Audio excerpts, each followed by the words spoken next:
جی السلام علیکم. اصل میں بات جگہ ہے، یہ لودھی گارڈن کے نام سے مشہور ہے، اور لودھی گارڈن کی جو نسبت ہے وہ اسی بات سے ہے کہ یہ لودھی جو ڈائنیسٹی تھی یہ دلی کی آخری سلطنت اس کو کہا جا سکتا ہے، اور لودھی جو پیریڈ ہے یہ ختم ہوتا ہے اور اس کے بعد میں جو ہے مغل امپائر کی شروعات ہوتی ہے.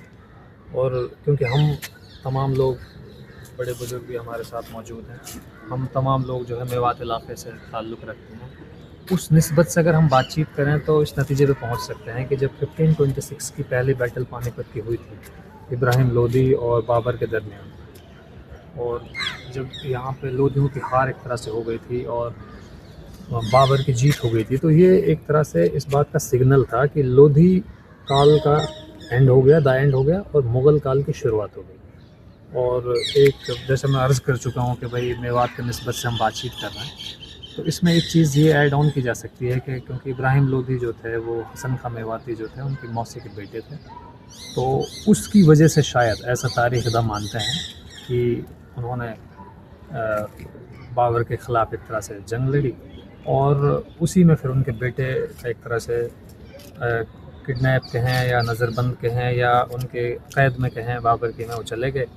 اور پھر بعد میں یہ ہوا کہ ایک طرح سے ڈیل ہوئی حسن خاں میواتی اور بابر کے درمیان کہ بھئی ہم آپ کے بیٹے کو چھوڑ دیں گے، آپ ہمارا ساتھ دیجیے. بہرحال انہوں نے بابر نے ان کے بیٹے طاہر خاں میواتی کو تو چھوڑ دیا، لیکن انہوں نے ڈیل نہیں مانی. ایسا مطلب بہت سارے اتہاسکاروں کا اس پہ ایک مت ہے. تو وہ پھر 1527 کی جو ہے بہت کہتے ہیں کہ نرنائک لڑائی ہوئی خانوا میں، اور اس میں اتہاسکار ہسٹورینس ایسا مانتے ہیں کہ قریب 10 سے 12 ہزار میواتی لڑا کے مارے گئے، اور وہاں اس میں پھر حسن خاں میواتی اور رانا سانگا وغیرہ، رانا سانگا بلکہ وہاں سے بھاگ گئے تھے. تو حسن خاں میواتی کو لے کے اس طرح کی اوپینینس ہیں کہ وہ کھیت رہ گئے تھے وہیں پہ.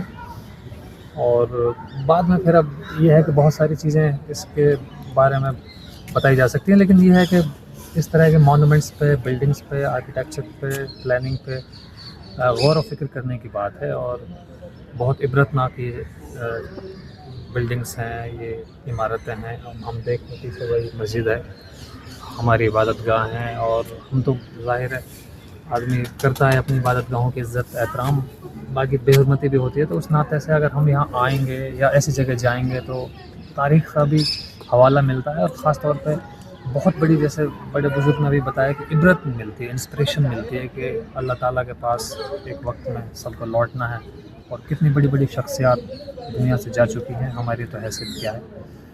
تو آخر درجے انسان کو جو ہے بہت ڈاؤن ٹو ارتھ رہنا چاہیے، اور اللہ پاک کو ہمیشہ یاد رکھنا چاہیے کہ ان کے پاس لوٹنا ہے. اور بڑے بڑے لوگ چلے گئے تو ہم بالکل اپنے زمین سے ٹچ رہیں. بس یہی میں کہنا چاہ رہا تھا. شکریہ. بہت عمدہ. جی بہت عمدہ ہے. ہمارے عزیزم بھائی نے، جناب نے تاریخ کے اعتبار سے ان بزرگوں کے حوالے سے جو بات کی ہے بڑی عظیم بات ہے. یہ بڑی عظیم شخصیتیں تھیں. ان چیزوں کو دیکھنے کے بعد میں آدمی کو یہ احساس ہوتا ہے کہ اللہ رب العزت نے ان کو کتنا بڑا مقام بخشا ہوگا، کتنے بڑے کر و فر کے مالک ہوں گے. ان عمارتوں کو، ان جگہوں کو دیکھنے کے بعد میں یہ احساس ہوتا ہے. ہمیں بھی احساس کرنا چاہیے اس کے ساتھ ساتھ میں کہ یہ سمجھنے کی ضرورت ہے کہ ہم سے پہلے کتنے لوگ آئے اور آنے کے بعد زیر زمین ہیں، چلے گئے. اچھائیاں ہیں وہ آج بھی باقی ہیں اور بعد تک بھی باقی رہیں گی. اس لیے ہمیں چاہیے کہ ہم ہر قدم اچھائی کی طرف، ہمدردی کی طرف، محبت کی طرف، پیار فریب کی طرف، اور سب سے بڑی جو انسانیت کو مالک نے ایک اشرف المخلوق کہا ہے اس کی محبت کی طرف، ان تمام چیزوں کی طرف ہمیں توجہ دینی چاہیے. اور آخرت کی زندگی کو ہمیں سامنے رکھ کر کہ چاہے جو کچھ کر لے آدمی، چاہے جو کچھ بن جائے، مگر آخری جو وقت ہے وہ انسان کا یہ ہے کہ بھئی دنیا سے جائے گا آدمی. اچھے عمل کرے گا، اچھائی کے ساتھ یاد کیا جائے گا، برے عمل کرے گا تو برائی کے ساتھ میں اس کو یاد کیا جائے گا. اس لیے ہمیں چاہیے کہ بھئی ہم بہترین انسان بن کے اپنی زندگی گزاریں. یہی بس کہنا ہے آپ لوگوں سے. جی بہت بہت ماشی جی. آپ کیا ایسا ہے جیسے ہم لوگ آئے اس کو دیکھنے کے لیے بہت اچھا لگا، اور ان سے ہم کو یہی عبرت ملتی ہے کہ ایسی شخصیت ہمارے دیش میں, ہمارے ہندوستان میں تھی جنہوں نے بہت بڑا راج کیا یہاں پہ, اور ہم ان کو دیکھ کر آج گورو مان کرتے ہیں اپنے آپ کو. بہت بہت شکریہ.